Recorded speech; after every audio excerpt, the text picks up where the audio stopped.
기독교 작가인 정혜덕 씨는 자신의 막둥이가 늘 언제나 영원히 어린 아이와 같을 거라고 생각했는데 어느덧 이제 중학생이 되더랍니다. 그리고 이제 중학생이 되니까 이제는 옷을 맞춰야 되잖아요. 옷을 딱 맞추러 이제는 양복점에 갔어요. 옷 사러 딱 들어갔더니 거기 직원이 추천하는 것을 이렇게 입었는데, 아이고, 손도 다 덥고 어깨도 너무 축 처지고 모든 게 다 크더랍니다. 그래서 얘한테는 어울리지 않는데 이거 다른 건 없냐? 그러니까 이 직원이 이 정혜덕 씨한테 손살을 치면서, 아이, 그러지 마세요. 얘가 지금 잠깐 오래만 입을 건 아니잖아요. 이 아이는 아주 그냥 쭉쭉 이제는 성장할 거니까 거기에 맞춰서 옷을 입히는 게 좋을 듯 싶어요. 왜냐하면 많은 사람들이 그렇게 했기 때문에 그렇습니다. 물론 부모님이 억지로 그냥 뭐 고집을 펴서 내가 다음에도 또 사주면 되지 해갖고 하면은 어쩔 수 없지만 그렇지 않거든 이렇게 하는 게 좋을 듯 싶습니다. 딱 하니까 이 정혜덕 씨는 그 이야기를 듣고 이 직원이 우리 아이가 막둥이가 아주 크게 잘 자라날 것을 확신하면서 이야기하는 그 이야기에 찍소리 못하고 바로 결제를 했다고 합니다. 여러분, 이 정혜덕 씨는 그런 모습을 보면서 이 중학생에게 필요한 것은 또 성숙이 아니라 성장이었구나.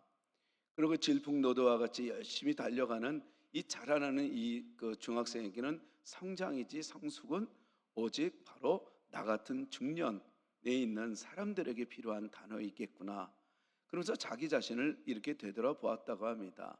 되돌아보니까 내가 어렸을 적에는 이대로 잘 자라나서 이렇게 또 사회적 그런 위치에 서다 보면 성숙한 시민, 또 성숙한 그런 일꾼이 되지 않을까 이런 생각을 했지만, 그런 이제 막상 중년이 된 자기 자신을 보니까 아직 너무 어리석고 어린 애 같은 그런 마음이 내 안에 있음을 발견했다고 합니다.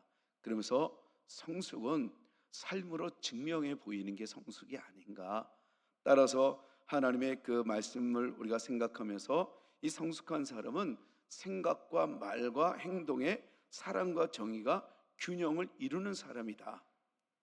그러면서 자기는 다시 한번 깊이 생각해보니까 나는 성숙한 사람이 되기는 정말 어렵겠구나 라는 그런 생각을 가졌다고 합니다. 여러분들은 어떻게 생각해요? 여러분들은 아직도 성장해야 된다고 생각합니까?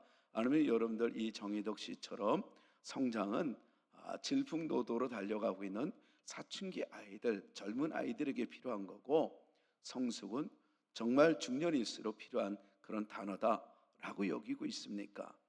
근데 이렇게 이런 것을 봤을 때는 자신감을 잃어버린 거예요. 그러면서 이런 성숙이 균형 있는 삶, 남들이 보나 하나님이 보시기에 그런 바른 삶을 살기에는 참 어렵다. 그런 생각이 들 때 빌립보서 1장 6절이 탁 떠오르더래요. 그러니까 착한 일을 하게 하시는 이가 또 그리스도의 날까지 이루시는 줄 내가 확신하노라, 이런 말씀이 딱 떠오르는데, 새 번역서는 이렇습니다. 선한 일을 여러분 가운데서 시작하신 분께서 그리스도 예수의 날까지 그 일을 완성하시리라고 나는 확신합니다. 다시 말해서 자기는 성숙해져 가는 데는 자기 자신의 노력으로는 정말 어렵겠지만 내 안에 착한 일을 시작하신 그분이 내 안에 계시기 때문에, 또한 그분이 그 자라나도록 성숙해 나가도록 또 이끄시는 분이구나, 그것을 사도 바울은 확신한다라고 했을 때 자기 또한 역시 자기 연약함과 부족함에 매이지 않고 나를 이끄시고 성장하고 성숙해 나가도록 이끄시는 주님을 바라볼 때 나도 가능성이 있구나 하고 희망을 생각하면서 자기 자신을 그냥 정말 연약하고 부족함으로 매어 있던 그런 삶에서 탁 이제는 빠져나올 수 있는, 정말 그 희망의 소리를 들으면서 자기 인생에 대해서 잭소리 안 하고 함부로 내 자신을 판단하지 않으려 한다, 그런 마음으로 이렇게 또 살아간다고 합니다. 여러분은 어떻게 생각합니까? 여러분들은 여전히 여러분들의 노력으로 성숙해질 거라고 생각합니까? 아니면 여전히 내가 열심히 노력을 했는데 나는 왜 이렇게 이 정도를 머물고 있나? 나는 왜 여전히 정말 성숙이 아니라 어린아이처럼 내 탐욕에 젖어서 나밖에 모르는 그런 삶을 살까? 여러분, 이 어린이의 특징은 바로 뭐냐면 자기밖에 모르는 거예요. 그리고 자기가 아는 게 다라고 생각.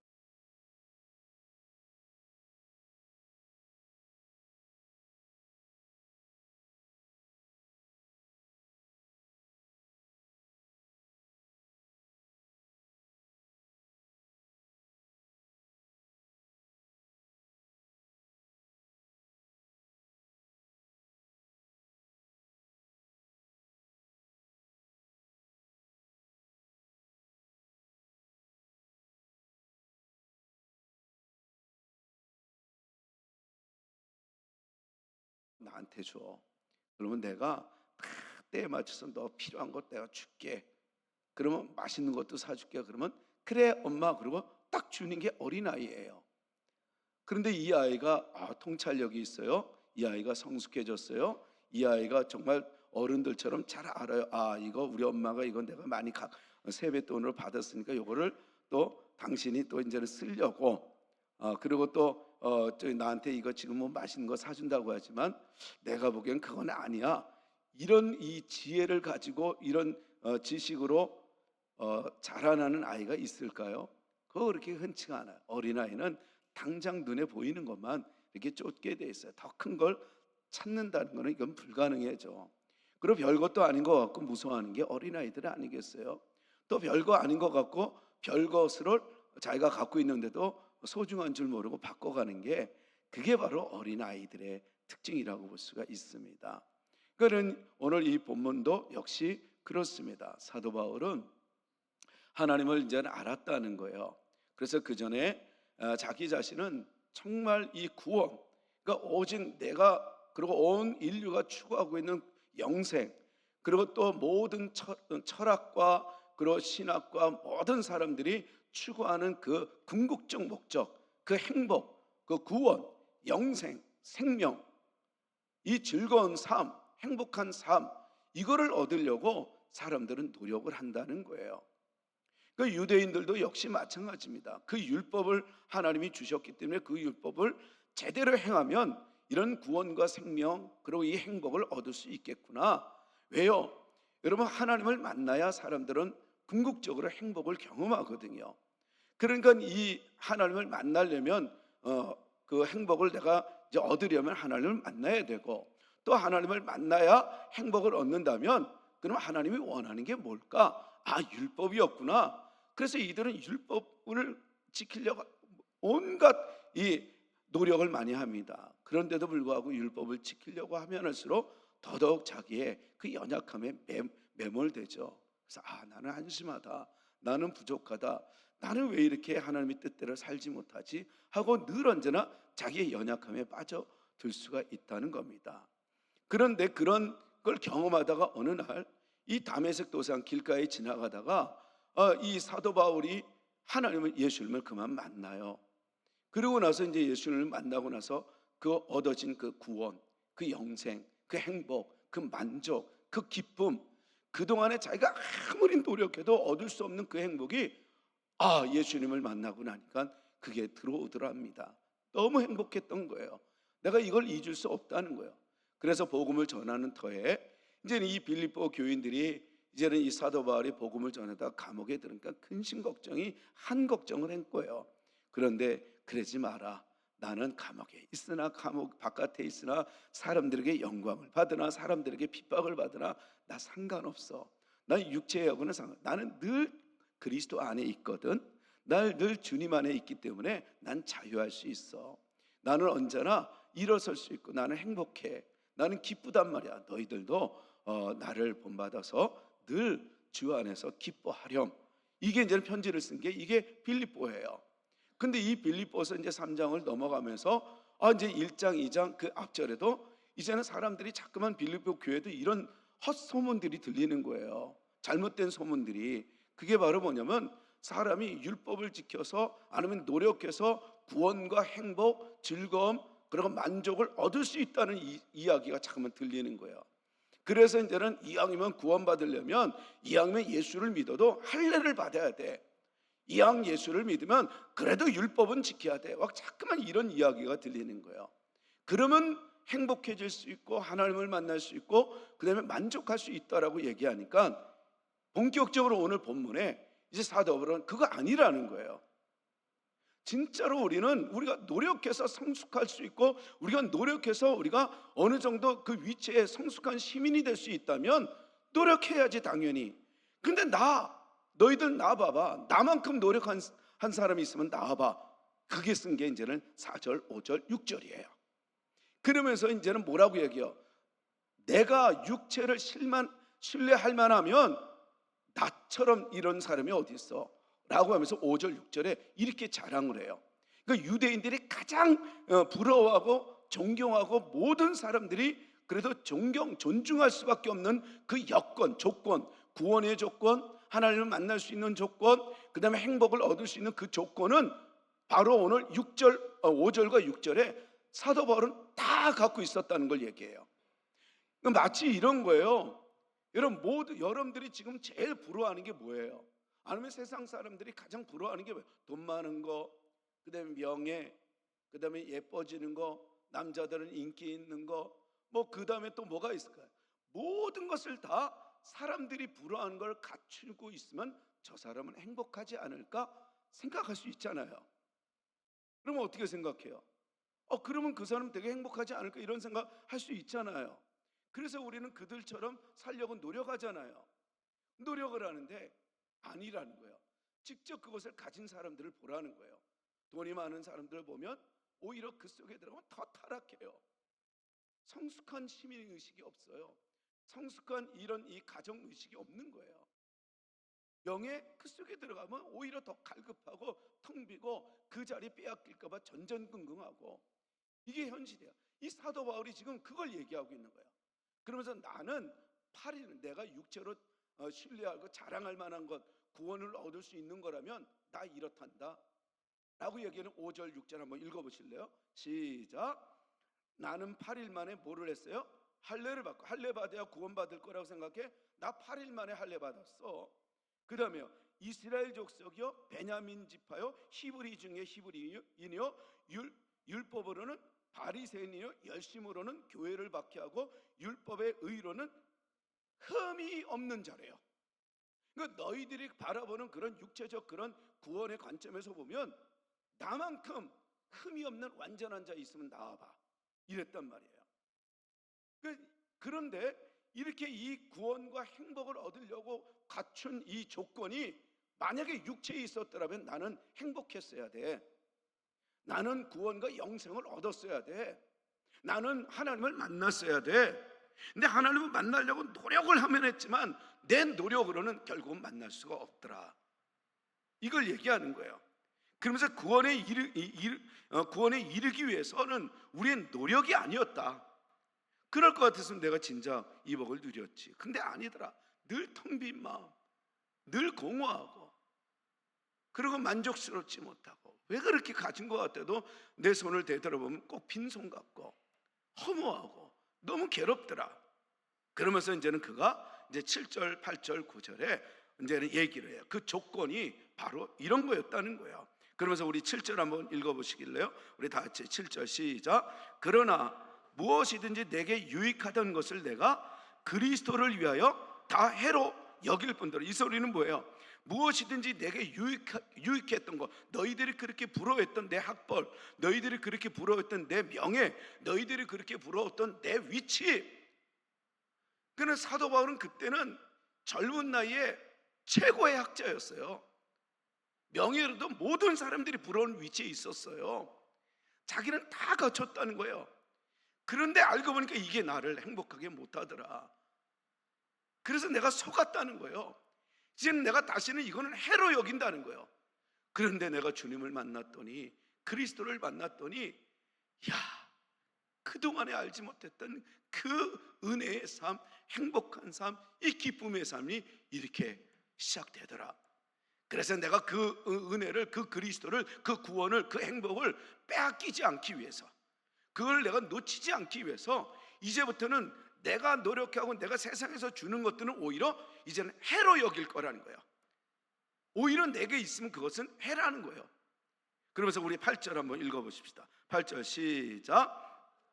또한 모든 것을 해로 여김은 내 주 그리스도 예수를 아는 지식이 가장 고상하기 때문이라. 무슨 소리예요? 내가 그리스도 예수를 아는 지식이 가장 고상한 것이다. 가장 위대한 일이라는 거예요. 예수 그리스도를 알고 연구하고 더 예수님에 대해서 우리가 고민하고 그 다음에 묵상하며 나가는 것처럼 거기처럼 큰 축복이 없다는 거예요. 여러분들은 정말 쉼 없이 열심히 뛰지 않습니까? 여러분 정말 하루를 살더라도 게으르지 않고 열심히 달려오고 있지 않습니까? 그런데 여러분들은 어떻습니까? 진짜 여러분들의 행복과 만족과 나처럼 살으라고 얘기할 수 있는 사람이 있습니까? 사도 바울은 그 전에 나처럼 살으라고 얘기하는 못하고 자기 온갖 서간에는 많은 사람들은 자꾸만 사도 바울만 보면 부러워하는데 자기는 혼자서 외로웠고 고독했다는 거예요. 그러니까 내가 나를 알아주는 사람이 사실은 없다는 거예요. 늘 언제나 겉으로는 정말 화려하고 남들이 부러워하는 것 같지만 나는 그렇지 않았다. 그러면서 그는 얘기를 해요. 알고 보니까 그리스도를 만나는 이 만남, 그래서 내가 그분에 대해서 더 알려고 노력하는 것, 이것처럼 위대한 일이 없다, 이렇게 얘기를 해요. 여러분들의 삶의 위대한 발견은 무엇입니까? 사도 바울은 자기의 삶의 위대한 발견은 바로 이거라는 거야.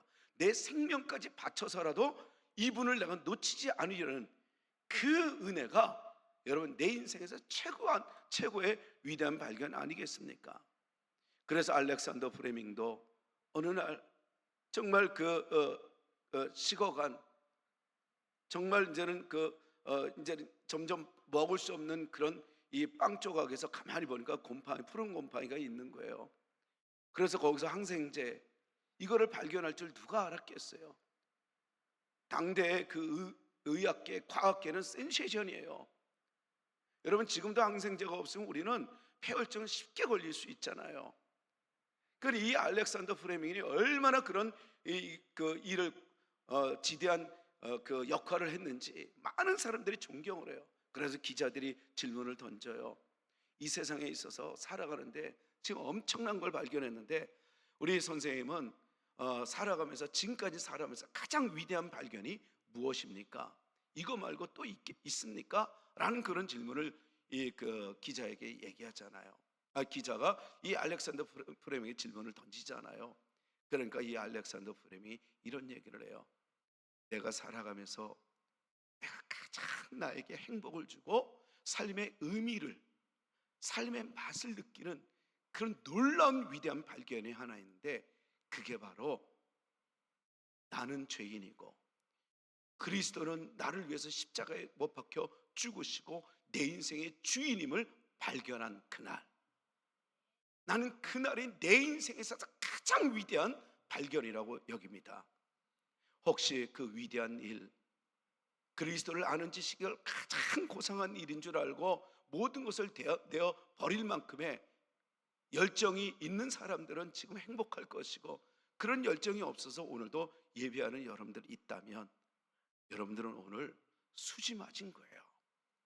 여러분 잘 들으십시오. 여러분들의 인생에 여러분들의 생명을 바칠 만큼 정말 행복을 주는 그런 위대한 보석이 있다면 여러분 그 보석을 쟁취하지 않겠습니까? 저는 여러분들이 그런 인생의 위대한 발견, 예수 그리스도를 만나게 되기를 진심으로 축복합니다. 그러면서 이 사도 바울은 가장 고상한 지식, 예수 그리스도를 아는데 나는 이제는 생명을 걸 거다. 우리 9절 한번 보십시다. 다 같이 9절 시작. 그 안에서 발견되려 함이니 내가 가진 의는 율법에서 난 것이 아니요 오직 그리스도를 믿음으로 말미암은 것이니 곧 믿음으로 하나님께로부터 난 의라. 다시 말해서 이 위대한 발견은 예수 그리스도를 믿는 믿음이었다는 거예요. 여러분들에게 어떤 그 특별한 믿음이 들어오든 안 들어오든 여러분들 정말 그렇다면 정말 알렉산더 프레밍이 만난 그 하나님이 진짜 계시다면, 정말 오늘 이 본문에 이야기하는 이 사도 바울이 만난 그 예수님이 정말 나를 만나줄 수 있다면 난 만나겠습니다. 나는 정말 그분을 믿겠습니다. 그 하나님을 믿겠습니다. 나에게 정말 행복과 만족과 기쁨을, 정말 즐거운 삶을 줄 수 있다면 내가 뭘 못하겠습니까? 그런 분이라면 내가 만나겠습니다 라고 여러분들 고백하는 게 그게 믿음이에요. 거기서부터 여러분들은 놀라운 하나님의 역사를 경험하게 될 것입니다. 여전히 내가 주인이 있어 내 마음대로 했던 내 삶이 아니라, 이제는 그분이 내 인생의 주인으로 되면, 그런 삶을 누릴 수 있다면 내 주인이 되어 주십시오. 내 주인이 되어 주십시오. 그래서 나를 통솔하옵소서, 나를 이끌어 주소서, 나를 지배하여 주옵소서. 내가 내 마음대로 살지 않도록 내가 나의 주인으로 내가 모시겠으니, 내가 감동대로 내가 살겠으니 나를 이끌어 주옵소서. 여러분 결단해 보세요. 오늘 이후로 여러분들의 삶은 놀라운 변화가 일어날 것입니다. 내가 주인이 되어서 내가 결정했던 나의 삶하고는 전혀 다른. 그래서 이 사도 바울은 그 비밀을 알고 나서 이제는 자기가 결정하는 인생을 살지 않고, 이제는 내 인생의 주인은 나가 아니라, 내가가 아니라 주님임을 그가 고백하면서 주인이신 그분의 뜻이 무엇인지를 늘 고민하며 살아가는 삶, 이것이 최고의 삶이라고 얘기해요. 그러면서 13절에 그는 얘기를 해요. 내가 오직 한 일, 곧 뒤에 있는 것은 내가 생각하지 아니하고 앞에 있는 것을 잡으려고 14절에 표대를 향하여 그리스도 예수 안에서 하나님이 위에서 부르신 부름의 상을 위하여 어떻게 한다고? 달려간다고 얘기하잖아요. 뒤에 것, 내가 열심히 노력했던 내 옛사람, 과거, 그것은 이제는 내가 잃고 버려두고 라고 얘기해요. 앞으로 향하여. 저는 여러분들이 어제의 삶에 취하지 마시고 더 나은 내일을 위해서 오늘 살아가게 되기를 축복합니다. 여러분, 더 행복하고 더 좋은 내일을 위해서 오늘이 있는 거예요. 오늘은 어제로 살아가라고 주시는 날이 아니에요. 내일을 준비하라고, 더 나은 내일을 누리라고 오늘 이 기회를 주시는 거예요. 저는 오늘 이 기회를 주신 오늘이 여러분들의 인생의 위대한 발견의 날이 되기를 축복합니다. 축복합니다. 여러분, 이게 바로 우리에게 주시는 오늘 이 본문의 메시지입니다. 그러면서 그는 이제는 10절로 넘어오면서 이제는 결단을 해요. 내가 은혜를 받고 내가 구원에 이르고 내가 행복할 수 있는 조건은 육이 아니었어요. 명예가 아니라, 이 돈이 아니라, 인기가 아니었어요. 그 쾌락이 아니었어요. 흐뭇한 정서는 쾌락에서 오는 게 아님을 알았다는 거예요. 그러면서 10절 다 같이 한번 읽겠습니다. 10절 시작. 내가 그리스도와 그 부활의 권능과 그 고난의 참여함을 알고자 하여 그의 죽으심을 본받아. 여러분, 이게 무슨 말이에요? 나는 지금 모든 것을 다 내어 던졌다는 거예요. 이제는 알았다는 거예요. 내가 바라는 것은 다만 참으로 그리스도를 알고 그리스도를 다시 살리신 전능한 능력을 체험하고 그리스도와 함께 고난을 당하고 그리스도와 함께 죽는다는 것이 무엇을 의미하는가를 아는 일입니다. 그래서 사람들이 그리스도를 위하여 죽는다, 그리스도를 위해서 산다, 그리스도를 위하여, 그리스도를 위하여. 나는 도대체가 이해가 안 됐다는 거예요. 나를 위해서 살아야지 어떻게 하나님이란 보이지도 않는 그 하나님, 도대체 그 그리스도가 누구냐 모르기 때문에 그렇다는 거예요. 여러분, 여러분들이 교회를 나오고 하나님 앞에 서 있다고 생각하면서도 여전히 부족한 내 자신을 보입니까? 그리고 내 자신이 정말 싫습니까? 여러분, 그것은 나를 학대하는 것이 아니에요. 나의 부족함은 학대하라는 게 아니라 나에게 도전을 하라는 거예요. 여러분, 그것은 무슨 말이에요? 내가 아직 어리다는 거예요. 더 나은 삶을 볼 수 있는 눈이 없다는 거예요. 더 나은 내일을 바라볼 수 있는 지혜가 없다는 거예요. 그런 나를 왜 학대해요? 왜 못났다고 얘기해요? 우리는 그럴수록 어떻게 해야 돼요? 그러면 성장할 수 있는 그런 성숙한 그런 은혜로 하나님 앞에 구할 때 어린 나의 모습을 학대하는 것이 아니라 더 자라날 수 있도록 은혜를 구하는 여러분들이 되면, 여러분, 그것은 지혜로운 삶입니다. 그게 믿음이에요. 그래서 우리는 학대를 하는 것이 아니라 부르짖고 하나님을 찾아야 하는 거예요. 나의 부족함이 보이거든 하나님을 찾으십시오. 하나님 가까이 계실 때 만나십시오. 여러분, 정말 하나님을 만날 만한 때 꼭 주님을 만나게 되게 되기를 진심으로 축복합니다. 그날이 바로 오늘이잖아요, 오늘. 그래서 이제 그는 확실하게 내가 그리스도를 위하여 살아가는 게 이렇게 행복인 줄 알았더라면 진작 이렇게 살걸. 여러분, 그게 저고, 그게 오늘 믿음의 여러분들 아니에요? 우리가 왜 교회에 와서 왜 예배를 드려요? 우리가 왜 기도의 자리를 찾아요? 우리가 왜 자꾸만 봉사의 자리를 찾아요? 우리가 왜 자꾸만 전도를 해요? 알고 보니 그게 너무 그전하고는 비교할 수 없는 행복이 있기 때문에 아니겠어요? 여러분, 거기에 행복이 있고 영생이 있고 구원이 있고 기쁨이 있어서 그러는 것 아니겠어요? 사도 바울이 그걸 얘기하는 거예요. 그러면서 11절에는 뭐라 그런지 아세요? 어떻게 해서든지 죽은 자 가운데서 부활에 이르려 하노니, 그러니까 다시 말해서 어떻게 해서라도 다시 살아난 분의 그 신선하고 새로운 생명 가운데서 그 행복을 지키려는 그러한 일을 내가 어떤 일이라도 감수하겠으니, 이런 소리예요. 이런 행복을, 이 생명을 내가 누구한테 빼앗기겠어요? 이런 빼앗기지 않기 위해서 나는 애를 쓰는 이유가, 감수해 나가는 그 이유가 여기에 있다라는 거예요. 확실한 하나님을 만난 그의 고백. 여러분들이 삶에 신앙생활을 하다 보면 괴로운 일이 많이 있어요. 나는 왜 기도하는데도 이렇지? 나는 왜 예배를 드리는데도 이렇지? 그럴 때가 있습니다. 여러분, 그럴 때 오늘 이 본문 말씀을 잊지 마십시오. 왜냐하면 그럴수록 우리는 그 고난에 대한 그 모든 일들을 감수해낼 수 있도록 하나님을 찾으면 되는 일입니다. 그러면 그것을 이겨낼 수 있는 걸 경험하는 기회가 되는 거예요. 그래서 우리는 어려울수록 주님을 찾는 그런 기회로 붙잡게 되면 늘 언제나 또다시 이겨나가는 그 희열과 승리의 그 희열, 승리의 깃발을 휘날 수 있는 겁니다. 그러면서 이제 12절 이렇게 얘기를 합니다. 우리 다 같이 시작. 내가 이미 얻었다 함도 아니요 온전히 이루었다 함도 아니라 오직 내가 그리스도 예수께 잡힌 바 된 그것을 잡으려고 달려가노라. 그러니까 구원은 얻었지만 구원을 이루어 가야 할 존재, 여전히 나는 부족하다는 거예요. 그런데 부족한 나를 위해서 나에게 매몰되었다는 거예요? 아니에요. 아니라는 거잖아요. 나는 여전히 부족하고 완전할 수는 없다는 거예요.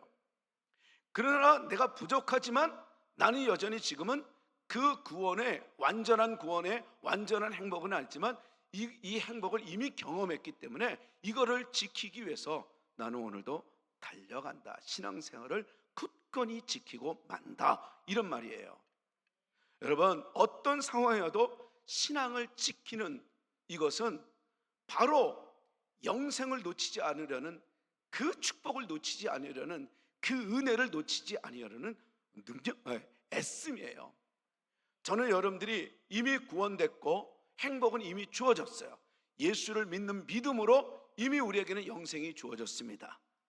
그러면 이미 우리에게 영생과 축복과 행복과 은혜와 이런 놀라운 만족감을 이미 준 것을 우리는 어떻게 해야 돼요? 지켜나가야 된다는 거예요. 지켜나갈 수 있는 지혜가 있어야 돼요. 왜요? 이것은 언제든지 놓칠 수 있다는 거예요? 없다는 거예요? 놓칠 수 있다는 거예요. 마귀는 우는 사자와 같이 삼킬 자를 두루 다니기 때문에 어떻게 해서라도 틈을 노려서 그 사람을 갖고 있는 그 행복, 그 구원, 하나님과의 그 만남을 빼앗으려고 애를 쓰기 때문에 그렇다는 거예요. 그래서 우리는 어떤 상황이 있어도 믿음을 지키려는 그런 자세만 가지면 우리는 얼마든지 마귀도 이기고 고난도 이기고 현실도 능히 더 잘 되는, 더 잘 살게 되는 그런 은혜의 주인공이 된다는 겁니다. 저는 이런 복을 우리 모두가 누리게 되기를 진심으로 축복합니다. 그래서 자기는 나는 완전한 그런 존재가 아니다 라고 얘기했던 이유가 여기에 있었던 거예요. 다만 완전하지는 않지만 나는 포기도 안 한다는 거예요. 저는 여러분들, 내가 부족하지만 내가 못났다 할지라도 나 자신을 여러분 포기는 하지 마십시오. 여러분 살아가는 삶의 이유가 여러 가지로 고난이 연속된다 할지라도 여러분들이 살아가는 그 삶에 하나님이 함께 한다는 것을 믿는 믿음이 있는 한 어떤 상황에서도 포기하지 마십시오. 이것은 바로 우리에게 주시는 하나님의 메시지였던 거예요. 힘들 수 있다는 거예요. 어렵다는 거예요. 그런데 너 그거 힘든 거 어려운 거 아니야. 내가 있잖아. 그 얼마든지 이길 수 있도록 내가 도울 거야. 그리고 그것은 오히려 그것 때문에 너가 더 행복하고 즐거움을 얻게 될 거야. 그러면서 하나님이 주시는, 하나님이 주권과 섭리를 믿는 믿음 안에 있으면 알고 보면 그런 모든 것들이 나에게 축복이 되어진다는 거죠. 오늘 이 본문은 이렇게 이야기를 합니다. 13절 다 같이 한번 시작. 형제들아, 나는 아직 내가 잡은 줄로 여기지 아니하고 오직 한 일, 즉 뒤에 있는 것은 잊어버리고 앞에 있는 것을 잡으려고. 뒤에 있는 것은 뭐를 얘기해? 과거에 집착하지 않는다는 거예요. 내가 누구였는데, 내가 그 사장인데, 내가 옛날에 교수였는데, 내가 옛날에 돈이 많았는데, 이게 그렇게 중요하지 않다는 거예요. 내가 남들에게, 여기서 이 뒤에 있는 것은 우리가 4절, 5절, 6절에 사도 바울의 모습을 얘기하는 거예요. 나만큼 노력한 사람이 있으면 나와봐. 나만큼 사람들에게 부러움을 산, 그런 인생을 산 사람이 있으면 나와봐 하는 걸 얘기해. 그런데 거기에 행복이 없더라. 나 그거 뒤에 있는 거 이제는 미련도 없어. 저는 여러분들, 이게 바로 믿음입니다. 믿음은 뒤에 있는 것에 미련을 갖지 않는 거예요. 오직 앞에, 오직 내일을 준비하는, 오직 더 나은 내일을 꿈꾸는 그런 열정을 가지고 나가는 열심이, 이게 바로 믿음의 삶이에요. 저는 그렇게 살게 되기를 축복합니다. 축복합니다. 오늘 이 본문을 이렇게 이야기를 해요. 한마디로 배설물 된 지식 부여잡지 말라는 거예요. 그리고 또 보물된 지식을 부여잡으라는 거예요. 똑같은 삶을 살아가는 지식 속에 배설물된 지식은 내가 세상에서 그렇게 애를 써보려고 했던, 행복을 추구하려고 했던 노력과 경험을 얘기해요. 그런데 그 배설물, 결국은 나를 냄새나게 하고, 그리고 여기서 이 배설물은 뭘 얘기해? 쓰레기와 같고, 버려진 것 같고, 자랑할 것 없는 것 같고, 그리고 또 우리 몸 안에서는 필요 없는, 배출해야만 내가 살 수 있는 그거를 배설물이라고 하잖아요. 내게 필요 없는 거, 그걸 버려야만 내가 사는 거. 알고 보니까 여러분들의 인생에, 여러분들을 살려면은, 여러분들이 더 행복하게 살려면 여러분들에게 필요 없는 걸 버리라는 거예요. 그 배설물을 버리라는, 그게 바로 뭐냐면 내가 잡으려고 했던 노력을 얘기했던 거예요. 내가 막 행복을 추구했던 그 모든 것들을 얘기했던 겁니다. 그러면서 이것을 배설물로 여긴다는 거예요. 이제는 내가 알았다는 거예요. 그래서 배설물된 이 지식은 버리고, 그리고 그리스도를 아는 지식이 나를 이렇게 행복하게 할 줄 알았다면 진작 내가 예수를 믿을 걸 했던 그 믿음, 그래서 그리스도를 아는 이 지식이 바로 보물된 지식, 그것은 붙잡으라는 거예요. 우리 배설물된 지식은 버리고 보물된 지식은 부여잡으면 우리는 행복해질 수 있습니다. 더 잘 살 수 있습니다. 그리고 많은 사람들에게 나를 본받으라, 나를 따르라 얘기할 수 있을 겁니다. 또한 오늘 본문은 우리에게 말씀하시기를, 다른 것은 아니라 우리는 끊임없이 완전해질 수는 없다는 거예요. 이 땅에서 완전한 자는 없다는 거. 완전한 구원은 있지만은 희한하게 이것을 지켜야만 한다는 거예요. 여러분, 구원은 예수 그리스도를 믿으면 구원에 이르는 것은, 그거는 완전한 구원입니다. 근데 그 구원이 여러분 살아가는 동안에는 여러분 이것을 지켜야만 하는 거예요. 이게 오늘 본문이 우리에게 주시는 경주는 아직 끝나지 않았다는 거예요. 끝까지 자기는 달려가겠다는 거예요. 그러면서 14절 또 다시 이렇게 달려가겠다라고 얘기합니다. 12절을 이어서 14절도 계속해서 시작. 표대를 향하여 그리스도 예수 안에서 하나님이 위에서 부르신 부름의 상을 위하여 여전히 달려가노라. 여기서 달려간다, 뛰어커. 그러니까 재빨리 달려간다는, 계속 추진력을 가지고 달려가겠다는 거예요. 그러니까 불완전한 자기의 믿음의 존재, 구원은 100% 구원은 받았지만 이 구원받은 이 행복을 놓치기 싫어서 끝까지 지키기 위해서 자기는 어떻게 뒤엎고 지켜내고 말 거야, 이랬던 거예요. 그러면서 여기서 이 부르신 부름의 상, 여기서 부르신 부름, 이 초청을 했다라는 개념도 있지만은 그거보다는 뭐냐면 호출하다라는 단어가 더 세요. 그러니까 크레세오스라는 이 단어를 쓰는데, 하나님이 너희들 지금 가스통에서 너무 괴로워하지 마, 빨리 나와. 그러면 어디예요? 어디 출구가 어디예요? 저기 여기야. 그러면 그거를 멈추지 말고 빨리 나가서 숨을 쉴 수 있는. 여러분, 이게 화생방 이 훈련 때 느끼는 일이에요. 남자들은 다 알아요. 얼마나 괴로운지 몰라요. 근데 지금 이게 크레세오스라는 단어가 그거예요. 부르신 부름. 그러니까 우리를 구원하기 위하여 길을 열어준, 저쪽 문이야, 저쪽 문이야. 그래요? 그래, 이 가스라는 이 괴로움, 고난, 이 엄청난 그 자기만의 그 좌절과 절망, 이거를 헤어나올 길은 없을까? 그걸 찾을 때 하나님이 말씀하시는 게 바로 뭐냐면 저쪽이야 라고 얘기해 준, 그리스도야. 예수를 믿으면 돼. 하나님의 이 몸된 교회에 와서 하나님의 말씀을 들으면 돼. 이게 크레세오스. 그게 바로 호출하다는 거예요. 부르다는 거예요. 저는 여러분들이 이번 주에도 어떤 상황에서도요, 괴로운 그런 나날이 있다 할지라도 여러분들이 그걸 벗어나고자 하는 그 열정이 있는 한 여러분, 하나님의 소리가 들려질 겁니다. 그리고 그쪽으로 향하여 여기 그리스도를 믿으면, 하나님을 의지하면, 하나님의 말씀을 들으면 하고 크레세오스라는 소리를 듣게 되면 여러분들 가십시오. 그러면 그 괴로움에서 벗어날 수 있을 겁니다.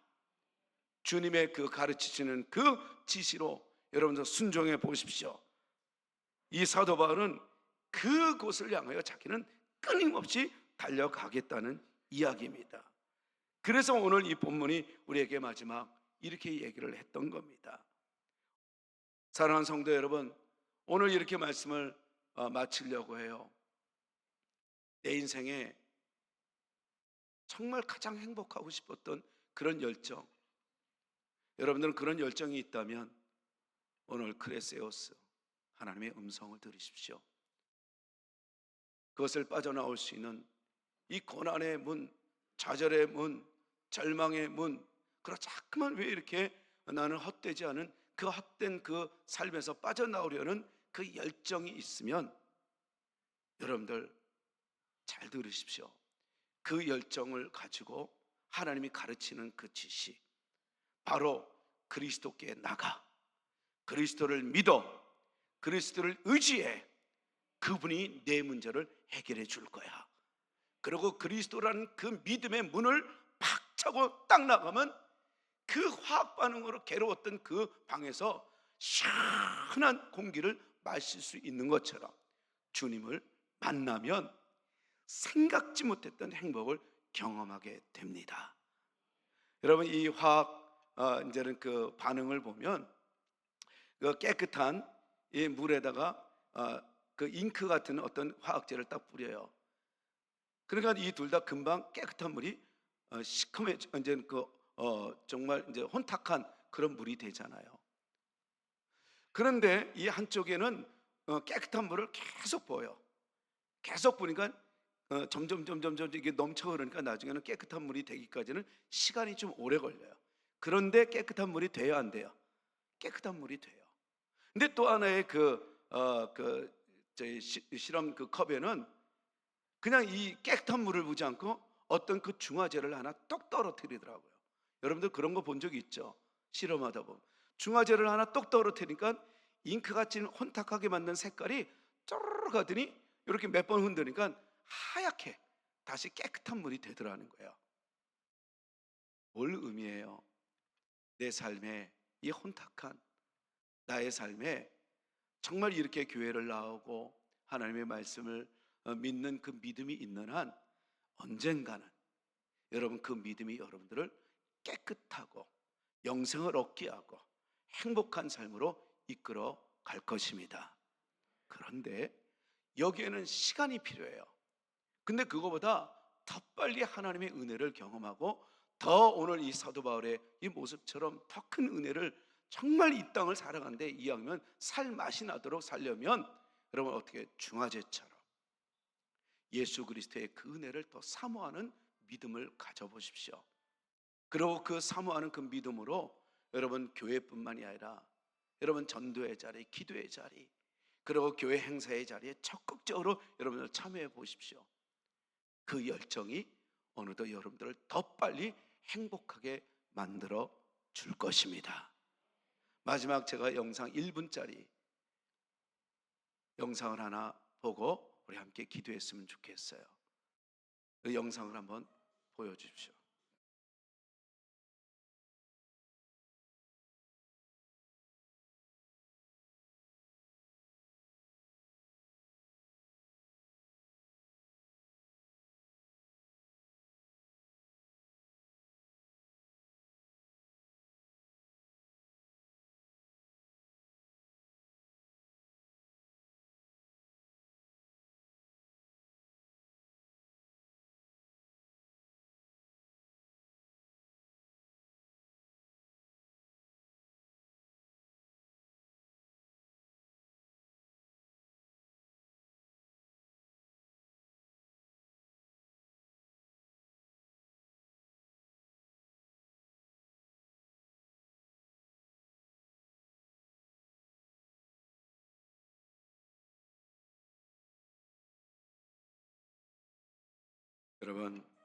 여러분들 포기하고 싶을 때가 있습니까? 아니면 내 자신이 자꾸만 정말 내세울 수 없을 만큼 부끄러움 속에 있습니까? 상관없습니다.